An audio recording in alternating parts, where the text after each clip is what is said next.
ಸಿನಿಮಾಗೆ ಹೋಗ್ಬೋದು, ಒಂದು ಮಾಲಲ್ಲಿ ಹೋಗಿ ಓಡಾಡ್ಕೊಂಡು ಬರ್ಬೋದು, ಪಾರ್ಕ್ ಹೋಗ್ಬೋದು. ಬಿಟ್ರೆ ಬೆಂಗಳೂರಲ್ಲಿ ಜನ ಸೆಲೆಬ್ರೇಟ್ ಮಾಡೋದಿಕ್ಕೆ ಎಲ್ಲೆಲ್ಲಿ ಅವಕಾಶ ಇದೆ? ನಾವು ಏನಾದ್ರೂ ಅವಕಾಶಗಳು ಮಾಡಿಕೊಡ್ಬೇಕಲ್ವಾ? ಜನ ಫ್ಯಾಮಿಲಿ ಮಕ್ಕಳ ಜೊತೆ ಬಂದು ಏನಾದ್ರೂ ಈಗ ಇಲ್ಲ ಅಂತ ಹೇಳಿದ್ರೆ ಹಬ್ಬ ಅಂತಂದ್ರೆ ಏನು, ಈಗ ಬೇರೆ ಇದು ರಿಲಿಜಿಯಸ್ ಫೆಸ್ಟಿವಲ್ ಅಂತ ಇಟ್ಕೊಳ್ಳೋಣ. ಏನು ರಿಲಿಜಿಯಸ್ ಫೆಸ್ಟಿವಲ್ ಬೆಂಗಳೂರಲ್ಲಿ? ಬೆಂಗಳೂರಿಗೆ ಬಂದ್ಮೇಲೆ ಈಗ ಎಲ್ಲಿ ಆಚರಣೆ ಮಾಡೋದು? ಫ್ಯಾಮಿಲಿಗೂ ಏನಾದ್ರೂ ಈ ತರ ಬೇಕಲ್ವಾ ಆಕ್ಟಿವಿಟೀಸ್? ಇದೆ, ಇಲ್ಲ ಅಂತಲ್ಲ, ಆಯ್ತಾ? ಆದ್ರೆ ಜನರು ಕೂಡ ಸಿಟಿಯಲ್ಲಿ ಇವತ್ತು ಏನಾದ್ರೂ ಸಂಭ್ರಮಾಚರಣೆ ಮಾಡ್ಬೇಕು ಅಂದ್ರೆ, ಏನಾದ್ರೂ ಹಬ್ಬ ಮಾಡ್ಬೇಕಂದ್ರೆ ಏನೇನು ಅವಕಾಶ ಇದೆ ನನಗೂ ಸ್ವಲ್ಪ ಹೇಳಿ. ಇವತ್ತು ಏನಾಗ್ಬಿಟ್ಟಿದೆ, ರಜಾ ದಿನ ಅಂತಂದ್ರೆ ಇಲ್ಲ ಯಾವ್ದಾರ ಮಾಲ್ಗೆ ಹೋಗ್ಬೇಕು, ಯಾರೋ ಕೆಲವರು ಅಲ್ಲೋ ಇಲ್ಲ ಪಾರ್ಕ್ ಹೋಗ್ತಾರೆ. ಇನ್ನೇನಿದೆ ಜನಕ್ಕೆ ಸೆಲೆಬ್ರೇಟ್ ಮಾಡೋದಕ್ಕೆ ಬೆಂಗಳೂರಲ್ಲಿ? ಆಮೇಲೆ ಮಾಲ್ಗೆ ಹೋಗ್ತೀರಾ ಅಂತ ಇಟ್ಕೊಳ್ಳೋಣ. ಎಲ್ಲರಿಗೂ ಮಾಲಲ್ಲಿ ಖರೀದಿ ಮಾಡೋ ಶಕ್ತಿ ಇದೆಯಾ?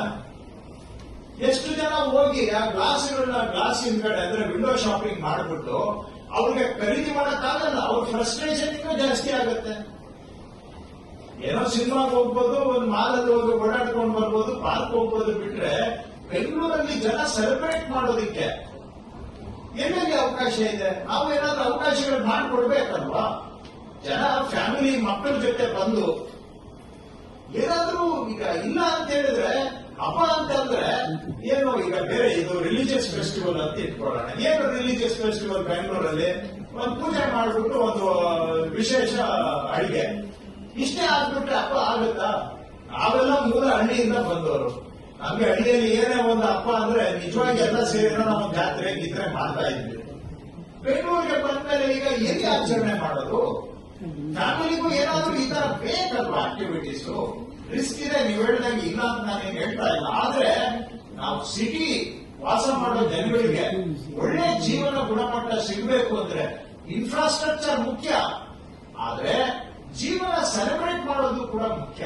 ಅದು ಮಕ್ಕಳು ತಂದೆ ತಾಯಿಗಳ ಜೊತೆಗೆ ಎಲ್ಲೋ ಒಂದಿನ ಬಂದು ವಿಧಾನಸೌಧ ಸುತ್ತ ಓಡಾಡಿಕೊಂಡು ಏನೋ ಒಂದು 4 ಕ್ಷಣ ಅವ್ರು ಸಂತೋಷ ಪಟ್ರೆ ಆ ಸಂತೋಷಕ್ಕೆ ನಾವು ಬೆಲೆ ಕಟ್ಟಕ್ಕಾಗೋದಿಲ್ಲ. ಅಂತಹ ಅವಕಾಶಗಳನ್ನ ಮಾಡಿಕೊಡ್ಬೇಕು ಅನ್ನೋದು ಎಚ್ಚರಿಕೆಯಿಂದ ಮಾಡ್ತೇವೆ. ನೀವು ಹೇಳಿದ್ರೆ ನಾವು ಗಮನದಲ್ಲಿ ಇಟ್ಕೊಂಡು ಎಚ್ಚರಿಕೆಯಿಂದ ಮಾಡ್ತೇವೆ.